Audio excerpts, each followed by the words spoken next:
ఓం నమో గంగణపతయ నమ. ఓం నమో గణేశాయ నమ. శ్రీ శ్రీ శ్రీ వరసిద్ధి వినాయక పూజా మహోత్సవములు 2025. ఓం నమో వరసిద్ధి వినాయకాయ నమ. ఓం నమో వరసిద్ధి వినాయకాయ నమ. ఓం నమో వరసిద్ధి వినాయకాయ నమ. ఓం నమో వరసిద్ధి వినాయకాయ నమ. ఓం నమో వరసిద్ధి వినాయకాయ నమ. ఓం నమో వరసిద్ధి వినాయకాయ నమ. గణపతయ నమ. గణాధిపతయ నమ. ఓం మహాగణాధిపతయ నమ.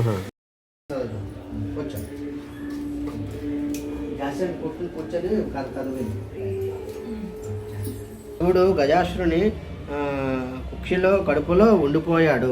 శివునే జాడలేక ముల్లోకాలు తల్లడిల్లిపోయాయి. గజాసురుడు ఉదరంబులో శివుణ్ణి కనుగొన్న బ్రహ్మ విష్ణువులు గంగిరెద్దులు వారిని వేషంలో గజాసుని వద్దకు వెళ్ళి ఆటపాటలతో మెప్పించగా ఆ గజాసురుడు సంతోషించి ఏ వరం కావాలో కోరుకోమన్నాడు. అందుక గంగిరెద్దు వేషంలో ఉన్న బ్రహ్మ విష్ణువులు గజాసురుడిని పరమశివుడు లేని ముల్లోకాలు చేస్తున్న శివుడిని తమకిమ్మని అర్థమైంది. శివుని మనసు అర్థమైంది. పార్వతి వచ్చి శివుడిని బిడ్డను చూచి నాదా పశువాన్ని ఇంత దారుణంగా హింసిస్తారా అని రోధించి శివుని మనసు అర్జమైంది. తన తొందరపాటుకు చింతించాడు. నీ బిడ్డని బతికిస్తానని పార్వతికి మాట ఇచ్చాడు.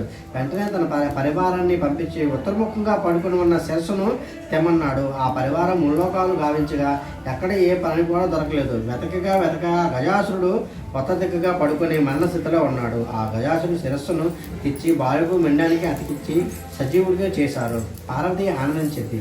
వినాయకుడి గజముకుండాలని గజాసురుడిని వినాయకుడిని లంబోదరుడిని పరివారంతో పార్వతి తన్మీయుడిని అల్లారు ముద్దుగా పెంచుకున్నది. వినాయకుని ఆధిపత్యం.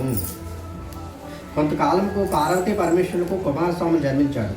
అతడు మహాబలశాలి. ఒకనాడు మునులు దేవతలు పరమేశ్వరుని దేవదోపులకు ఆధిపత్యం కావాలని కోరుకున్నాడు. అందుకు వినాయకుడు కుమారస్వామి ఇద్దరు విజ్ఞాపతులకు పోటీ పడ్డారు. అంతటా శివుడు నాయనలారా ఈ ముల్లోకముల గల పుణ్య నదుల్లో స్నానమాడే ముందుగా నా వద్దకు ఎవరైతే వస్తారో వారికి విజ్ఞాధిపత్యం ఇచ్చేదని పలుకగా కుమారస్వామి తన వాహనంకు నెమలి వెక్కి బయలుదేరను. గజాసుడు తండ్రి నా అసమర్థతను చాటుకున్నట్లు ఇట్లా అంటున్నాడుగా అతన్ని వేడుకొనగా అంతటా పరమేశ్వరుడు దయారుదుడై సకృతుడై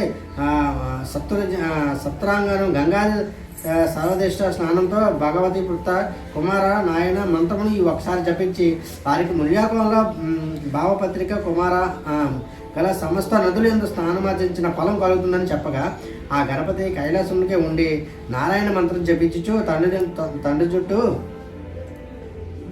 3 ప్రదక్షిణాలు చేయగా కుమారస్వామికి తాను వెళ్ళి నదికి గణపతి ముందుగా వెళ్ళి వస్తున్నట్టుగా ఎదురు వస్తుండేవాడు. తన అజ్ఞానానికి చింతించి కైలాసంకు వచ్చి తండ్రి నా అజ్ఞానాన్ని మన్నించండి, గణపతికే ఆ విజ్ఞాధిపత్యం ఇవ్వండి అని అంతటగా పరమేశ్వరుడు భాద్రపద శుద్ధ చతుర్దశి గణాధిపతికి విజ్ఞాధిపత్యము మసుగను అన్నాడు. సర్వదేశతులు విఘ్నేశ్వరుడికి తమ శక్తి కొలది కుడుములు, ఉండ్రాలు, టెంకాయలు, పళ్ళు మొదలగు భక్ష భోజనంతో యథాశక్తి పూజించారు. విఘ్నేశ్వరుడు సంతుష్టుడే తన భుజించి మిగిలినవి తన వాహనంగా మూషంగా ఇచ్చి మిగిలినవి చేత పట్టుకుని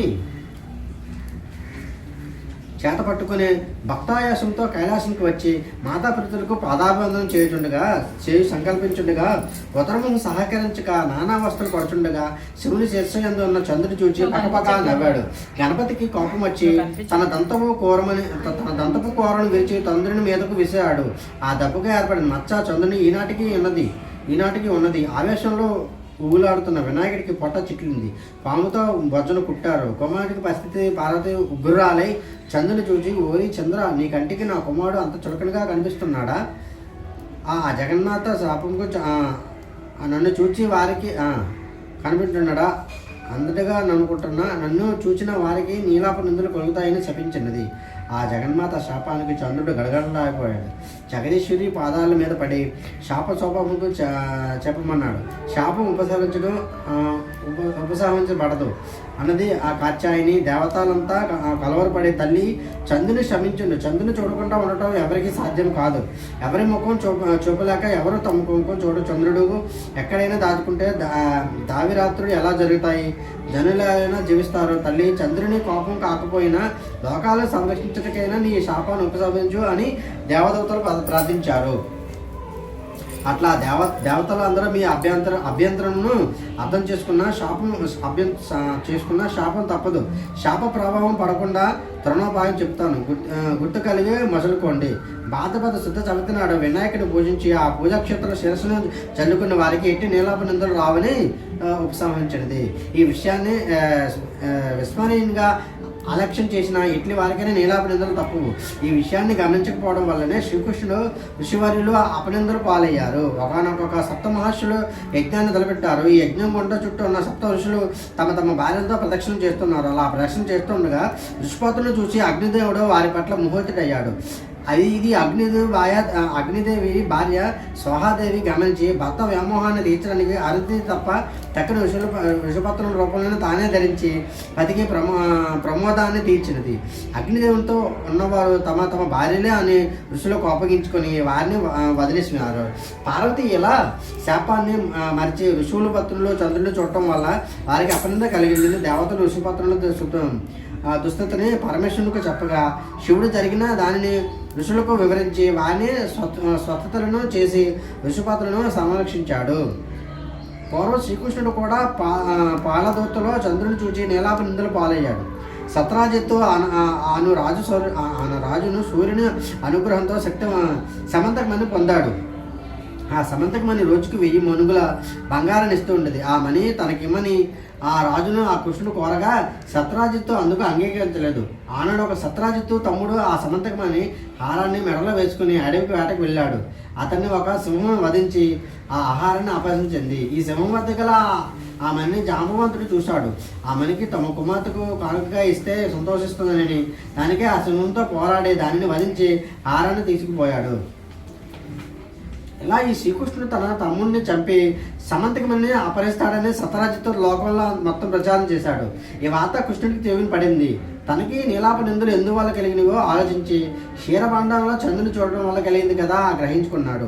ఈ నింద నుండి బయటపడడానికి సమంతకమని వెతకడానికి అతనికి అడవికి వెళ్ళగా అక్కడ ఆ సింహం జాంబవంతులను అడుగుజాడను చూచి వాటిని అనుసరించి జాంబవంతుని గృహకు వెళ్ళాడు. ఆ గృహలో ఉయ్యాలకు వేలాడుతూ కనబడే సమంతకమని చూశాడు. దాన్ని తీసుకోబోయేందుగా జాంబవంతుడు వచ్చి శ్రీకృష్ణుతో కలబడ్డాడు. హోరాహోరీగా రాత్రి పగల్లో చెట్లతోనూ గదా గమనంతోనూ 18 రోజులు యుద్ధం చేశారు. తుదకు జాంబవంతుడు తనతో ఇన్ని రోజులకు అలసిపోకుండా యుద్ధం చేసి త్రేతాయుగంలోని శ్రీరాముడిని గ్రహించి సమంతకమని శ్రీకృష్ణునికి ఇచ్చి తన కుమార్తెకు జాంబవంతుడితో వివాహం చేశాడు. శ్రీకృష్ణుడికి ద్వారకు వచ్చి సత్రాజిత్తును పిలిచి జరిగిందంతా చెప్పి ఆ సమంతకమణిని వానికి ఇచ్చి వేశాడు. సత్రాజిత్తు తన తొందరపాటును తెలుసుకుని ఆ మణితో పాటు తన కుమార్తెను సత్యభామను శ్రీకృష్ణునికి ఇచ్చి వివాహం చేశారు. ఇదంతా చతుర్థి నాడు క్షీరభండారంలో చంద్రుని చూడటం వల్ల కలిగిందని అని ఆ శ్రీకృష్ణుడు చెప్పాడు. సకల జనుడు ఈ వినాయక వ్రతాన్ని భాద్రపద శుద్ధ చవితి నాడు తమ శక్తి కొలది యథాశక్తి పూజించి భుజానంతరం అక్షతలు శిరస్సుపై వేసుకొనవచ్చు నినాపనిందులు కలుగుకొని సకల ఐశ్వర్యాలు పొందగలను.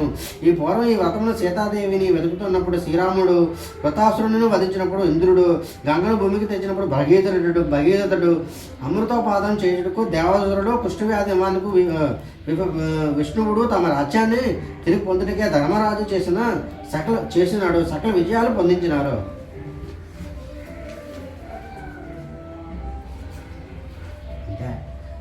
ఓం నమో గణాధిపతయే నమః. ఆడతా ఇంకా కొబ్బరికాయ కొట్టే ముందు కొబ్బరికాయ కొట్టేది ఆడది.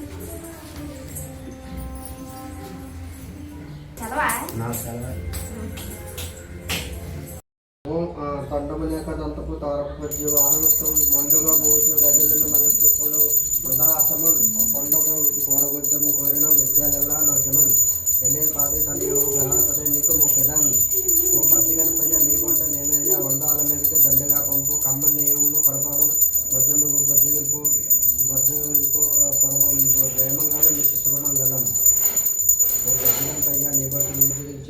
పిలుచు పరమించు జయమంగళం నిత్య శుభమంగళం జయమంగళం నిత్య శుభమంగళం వెండి పళ్ళంలోనూ 1000 ముత్యాల ముత్యాల పొందులు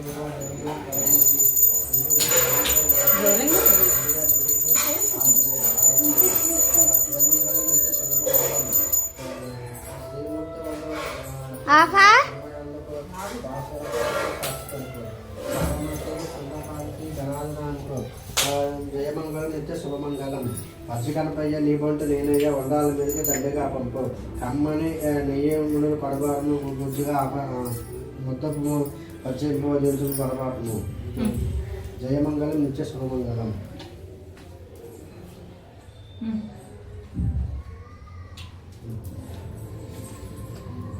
నువ్వు తీసుకో